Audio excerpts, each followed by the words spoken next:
अगले महीने कर्नाटक में विधानसभा चुनाव होने हैं, लेकिन इस बीच बीजेपी को बड़ा झटका लगा है। संघ के जमाने से बीजेपी से जुड़े रहे दिग्गज नेता जगदीश शेट्टार 17 अप्रैल 2023 को कांग्रेस में शामिल हो गए। शेट्टार को कांग्रेस अध्यक्ष मल्लिकार्जुन खड़गे ने पार्टी की सदस्यता दिलाई। राज्य में सत्ता की चाबी लिंगायतों के हाथ में ही है। बीएस येदियुरप्पा के बाद शेट्टार को लिंगायत समुदाय का दूसरा बड़ा चेहरा माना जाता है। हुबली धारवाड़ सेंट्रल सीट को उनकी परंपरागत सीट माना जाता है। दिसंबर 1955 में जन्मे शेट्टार आरएसएस से भी जुड़े थे। वो आरएसएस में काफी सक्रिय थे। इसके बाद इन्होंने विद्यार्थी परिषद से जुड़कर अपनी छात्र राजनीति को आगे बढ़ाया। शेट्टार ने कर्नाटक यूनिवर्सिटी के जेएसएस कॉलेज से कानून की पढ़ाई की। उनके पिता एडवोकेट थे और राजनीति से भी जुड़े थे।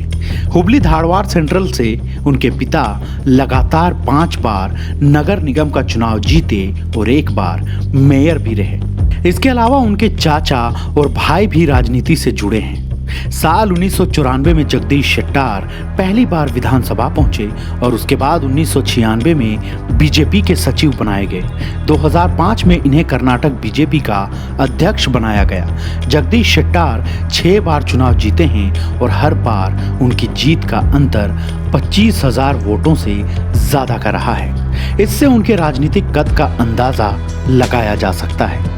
जगदीश शेट्टार को कई सरकारों में अलग अलग मंत्रालय संभालने का अनुभव है। इनकी गिनती कर्नाटक बीजेपी के उन बड़े नेताओं में होती है जिन्होंने पार्टी को अपने पैरों पर खड़ा किया है। वो बीएस येदियुरप्पा के भी करीबी रहे। वो 2012 से 2013 तक कर्नाटक के मुख्यमंत्री रहे हैं। शेट्टार 2008 से 2009 के बीच कर्नाटक विधानसभा के अध्यक्ष भी रह चुके हैं। कहा जाता है कि शेट्टार का कित्तूर कर्नाटक इलाके की 25 से अधिक विधानसभा सीटों पर प्रभाव है।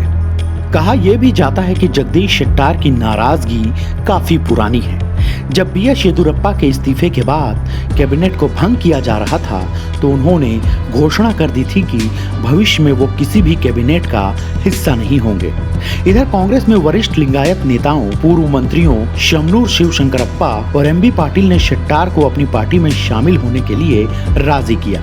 शेट्टार के बेटे प्रशांत की शादी शिवशंकरप्पा की पोती आंचल से हुई है। इसके अलावा पाटिल के बेटे से उनकी दूसरी पोती की सगाई हुई है। ऐसे में अब ये देखना बेहद दिलचस्प होगा कि जगदीश शेट्टार के कांग्रेस खेमे में आने का फायदा इस चुनाव में कितना होगा।